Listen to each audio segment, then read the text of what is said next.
only focus today was just coming in and trying to put together a good block, a solid block.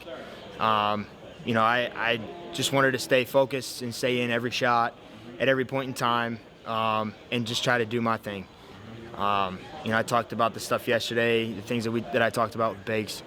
Yeah, it was really prevalent because I never felt like I got away from the focus. My concentration level, everything was really there. You know, I had a couple friends from back home come up here and cheer me on that I wasn't expecting to come. Yeah. So it was cool to be able to have a conversation with them in between shots, kind of keep me loose a little bit, but I was able to bring it right back when it was time to throw a shot and focus. I bowled today like I was chasing something.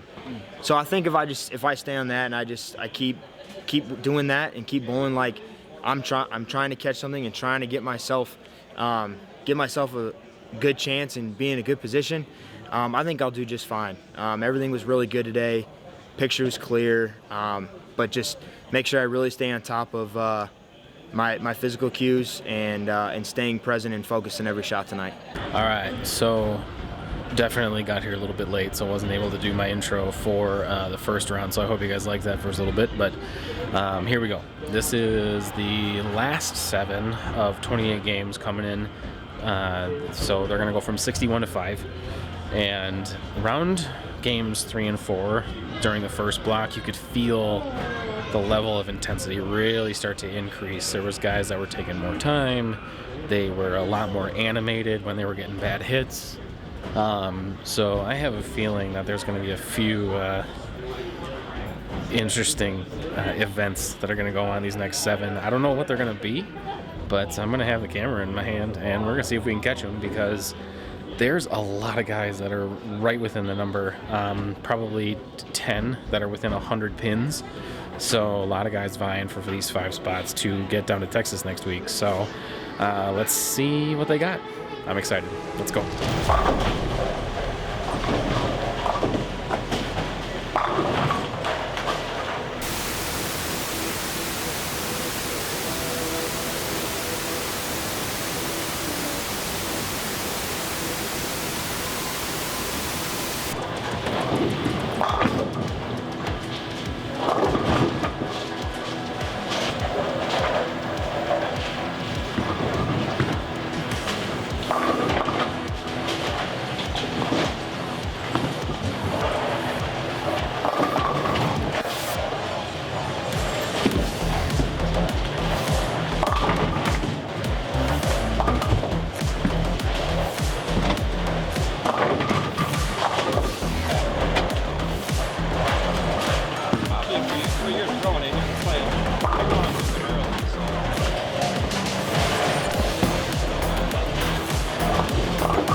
So game 6 is wrapping up.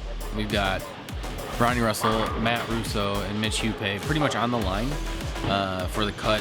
Most of the other spots are pretty much tied up. AJ and Sean are vying for first and second. EJ has struck out of his mind this block to run up to third. Bailey Mavrick is actually in third, and EJ is in fourth. Bailey just shot 211, so EJ might have even run him down that game for third. So it's really between 3 guys for 1 spot. And the energy has shifted tremendously. When this block started, everybody was really friendly, and I'm not saying that they're attacking each other, but there is a level of intensity right now that is palpable. And there's a blow up coming. I'm hoping I can grab it. I don't know who's gonna do it, but there's a blow up coming, and hopefully I can catch it.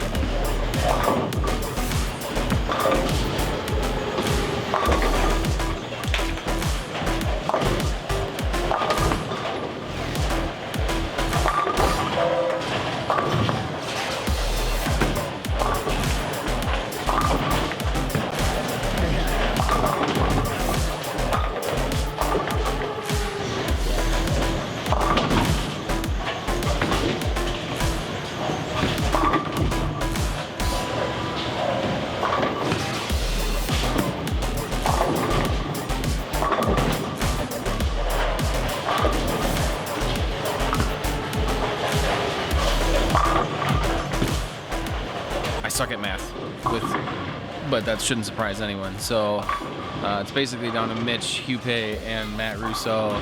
Matt's got him by 50 for the cut, and Mitch has currently got 2 spares and then Dutch after that. So strike, spare, strike, spare. So he needs a lot of help from Matt because he just can't string him this game. Chris left the worst Stone 8 I've ever seen. He, with a big game, would have had a small chance, but really just comes down to Matt's ability to execute. I read the playbook. That's exactly how they said to do it. Said hit the middle and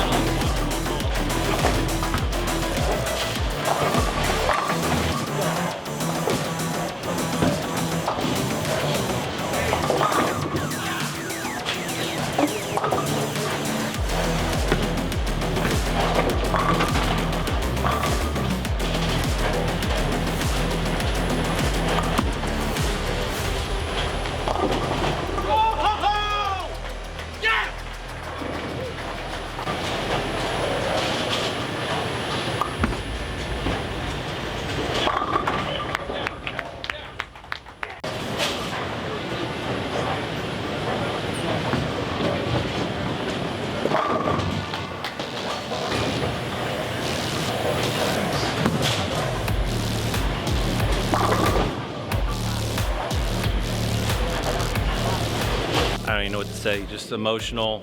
Didn't bowl my best this morning. Bowled decent tonight.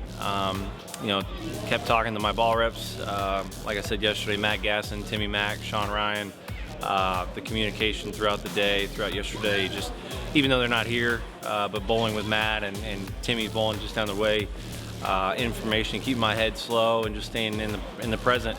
I like to get ahead of myself, and you know, I knew I was going to make the show coming into the day. I felt pretty confident about that, but then I knew that anything could happen. AJ bowled phenomenal this morning. EJ bowled almost 300 over tonight, and like I said, those guys are just all really, really good players. So you can't. Sorry. This guy. I mean, Good job, man. I owe a lot to him.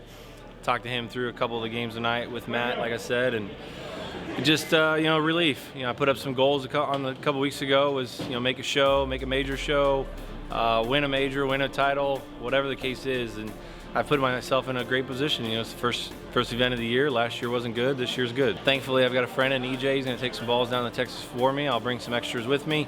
A couple of shows are before me. We'll get some practice in. We'll see what the lanes are doing. Timmy and Sean and Jimmy will probably all be there, or 2 of them at least.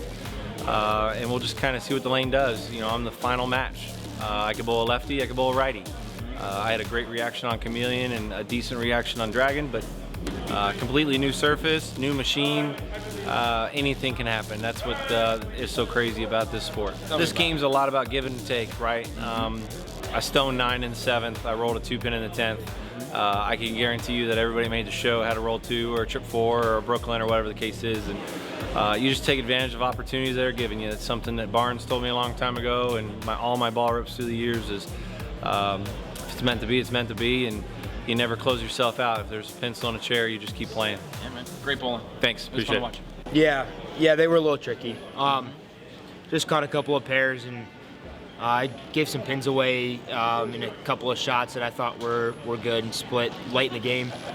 But yeah, they were just funky enough that, ones that would be really good, then later on it would just do something, make me question whether or not I missed a move or something like that. But felt like my execution, other than maybe a couple of shots, was good tonight. But yeah, they were definitely not what they were like this morning. I think what's going to help is the fact that I've got a week to go back, continue to work on the things that I worked on last week that worked really well this weekend.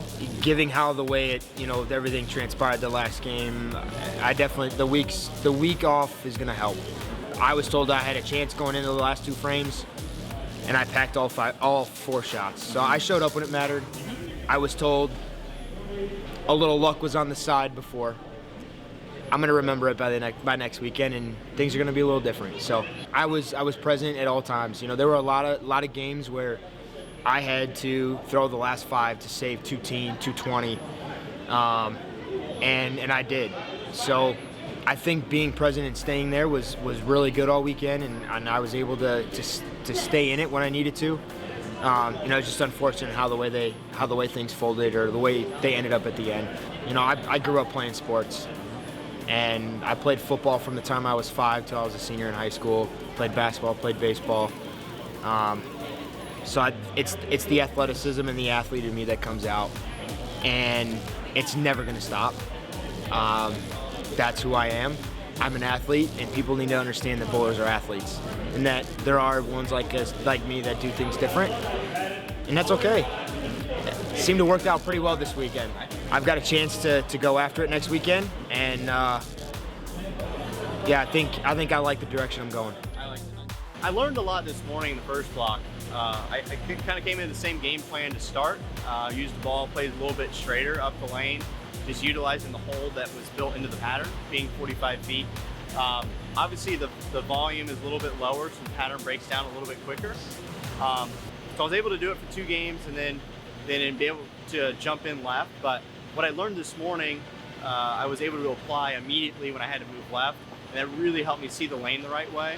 And then I was just off to the races after that. To start, I was using a VIP Affliction, and then I used, later on in the block this morning, I ended up using a Ripcord Velocity, and then I used that for a couple games tonight, and then the last 2 or 3 games I was in the old trusty Venom Shock.